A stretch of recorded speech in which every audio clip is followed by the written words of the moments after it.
रात का सन्नाटा था। पाकिस्तान की एक जेल की अंधेरी कोठरी में एक कैदी धीरे धीरे सांस ले रहा था। उसकी आंखों में गहरी थकान थी, शरीर कमजोर हो चुका था, लेकिन उसके भीतर कहीं बहुत गहराई में अब भी एक अजीब सी दृढ़ता बाकी थी, क्योंकि उसने कई सालों तक एक ऐसा रहस्य अपने सीने में छुपा कर रखा था जो अगर दुनिया के सामने आ जाता तो दक्षिण एशिया की राजनीति और जासूसी इतिहास दोनों बदल सकते थे। वो कैदी कोई साधारण इंसान नहीं था, वो भारत का एक जासूस था, एक ऐसा जासूस जिसने अपने देश के लिए अपनी पहचान, अपना धर्म, अपना परिवार और अपनी पूरी जिंदगी तक त्याग दी थी। उसका नाम था रविंद्र कौशिक, लेकिन पाकिस्तान में लोग उसे किसी और नाम से जानते थे, नबी अहमद शाकिर। ये वही व्यक्ति था जिसने पाकिस्तान की सेना के अंदर तक पहुंचकर भारत को ऐसी ऐसी गोपनीय जानकारी भेजी जिसने कई बार देश को बड़े सैन्य खतरों से बचा लिया। लेकिन उसकी कहानी का अंत इतना दर्दनाक हुआ कि आज भी इसे सुनकर कई लोगों की आंखें नम हो जाती हैं। एक साधारण युवक की असाधारण शुरुआत। सन 1952 राजस्थान के श्रीगंगानगर में एक साधारण परिवार में रविंद्र कौशिक का जन्म हुआ। बचपन से ही वो बेहद तेज दिमाग के थे, लेकिन उनकी सबसे खास प्रतिभा थी अभिनय। स्कूल और कॉलेज में वे अक्सर नाटकों में भाग लेते थे और जब भी वे मंच पर आते, लोग उनकी ओर खिंचे चले जाते। उनकी अभिनय क्षमता इतनी शानदार थी कि वो किसी भी किरदार में पूरी तरह ढल जाते थे। लेकिन उस समय किसी को भी ये अंदाजा नहीं था कि यही अभिनय एक दिन उन्हें दुनिया के सबसे खतरनाक पेशे तक पहुंचा देगा।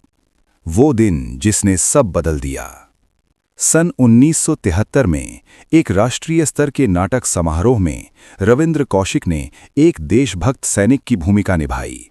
उनका अभिनय इतना प्रभावशाली था कि पूरा हॉल तालियों से गूंज उठा। लेकिन उस भीड़ में कुछ ऐसे लोग भी मौजूद थे जो भारत की खुफिया एजेंसी रॉ से जुड़े हुए थे। उन्होंने इस युवा अभिनेता को बहुत ध्यान से देखा। उसकी आवाज़, उसका आत्मविश्वास और सबसे महत्वपूर्ण, किसी भी किरदार में पूरी तरह ढल जाने की उसकी क्षमता। रॉ को ऐसे ही लोगों की तलाश होती है।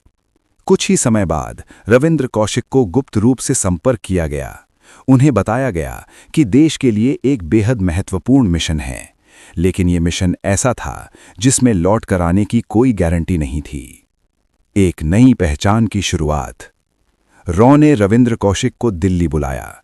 इसके बाद शुरू हुई एक बेहद कठिन और पूरी तरह गोपनीय ट्रेनिंग। उन्हें इस्लाम धर्म की गहरी जानकारी दी गई, उर्दू भाषा सिखाई गई, पाकिस्तान की संस्कृति, समाज, इतिहास और राजनीति के बारे में विस्तार से पढ़ाया गया। ये ट्रेनिंग कई सालों तक चली और इस दौरान रविंद्र कौशिक की असली पहचान धीरे धीरे खत्म कर दी गई। अब वे रविंद्र नहीं रहे, उनकी नई पहचान थी नबी अहमद शाकिर।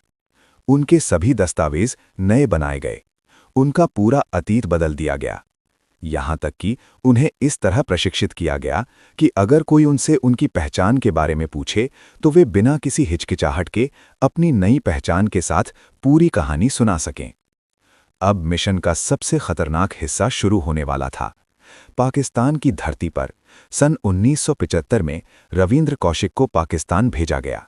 वहां उन्होंने कराची विश्वविद्यालय में कानून की पढ़ाई शुरू की। धीरे धीरे उन्होंने समाज में अपनी पहचान बना ली। लोगों को लगा कि नबी अहमद शाकिर एक साधारण छात्र है, लेकिन पर्दे के पीछे वो भारत के लिए काम कर रहा था। कुछ सालों बाद उसने एक और बड़ा कदम उठाया। उसने फैसला किया कि वो पाकिस्तान की सेना में भर्ती होगा। यह मिशन का सबसे महत्वपूर्ण चरण था। कड़ी मेहनत और अपनी प्रतिभा के बल पर वो पाकिस्तान की सेना में शामिल हो गया। समय के साथ साथ उसे पदोन्नति भी मिलती गई। अब वो ऐसी जगह पहुंच चुका था जहां से उसे पाकिस्तान की सैन्य योजनाओं की महत्वपूर्ण जानकारी मिल सकती थी। भारत के लिए भेजी गई गोपनीय सूचनाएं करीब 8 सालों तक रविंद्र कौशिक पाकिस्तान के अंदर रहकर भारत को बेहद महत्वपूर्ण जानकारी भेजते रहे।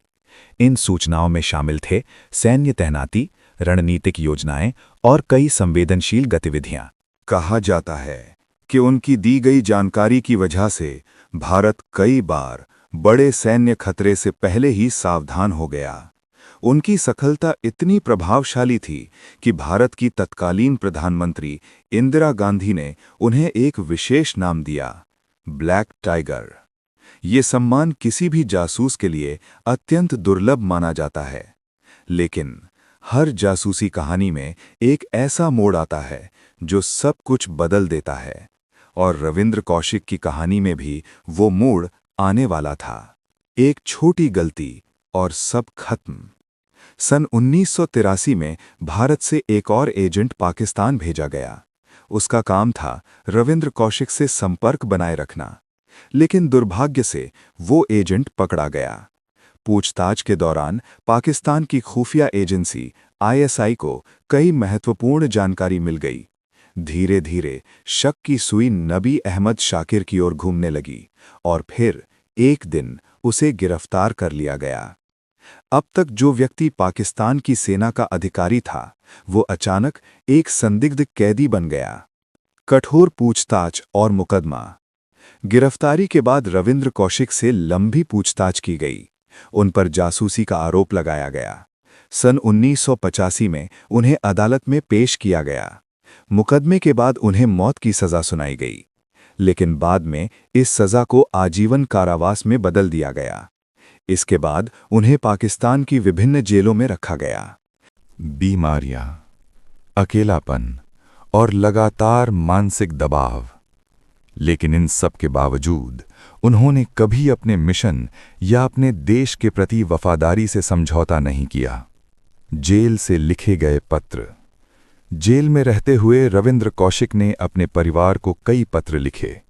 इन पत्रों में उन्होंने अपने दर्द और संघर्ष का वर्णन किया। एक पत्र में उन्होंने लिखा था कि यदि कोई भारतीय जासूस पकड़ा जाता है तो उसका भविष्य बहुत कठिन हो जाता है। इन शब्दों में गहरी पीड़ा छिपी हुई थी, लेकिन साथ ही उनमें अपने देश के प्रति गर्व भी झलकता था। अंतिम दिन। लगभग 2 दशकों तक जेल में रहने के बाद उनकी तबीयत धीरे धीरे बिगड़ने लगी और आखिरकार सन 2001 में पाकिस्तान की जेल में ही उनका निधन हो गया। वे अपने देश वापस नहीं लौट सके। एक अधूरी लेकिन अमर कहानी। रविंद्र कौशिक की कहानी सिर्फ जासूसी की कहानी नहीं है। ये कहानी है त्याग की, साहस की और देशभक्ति की। उन्होंने वो किया जो शायद ही कोई करने का साहस कर सके। अपनी पहचान खोकर भी उन्होंने अपने देश की रक्षा की। आज भी जब भारत के महान जासूसों की बात होती है तो ब्लैक टाइगर का नाम सम्मान के साथ लिया जाता है, और उनकी कहानी हमें ये याद दिलाती है कि देश की सुरक्षा के लिए कई ऐसे अनजान नायक काम करते हैं जिनकी पहचान दुनिया कभी नहीं जान पाती। आपको ये कहानी पसंद आई तो देशभक्त का परिचय देते हुए लाइक सब्सक्राइब जरूर करें। धन्यवाद।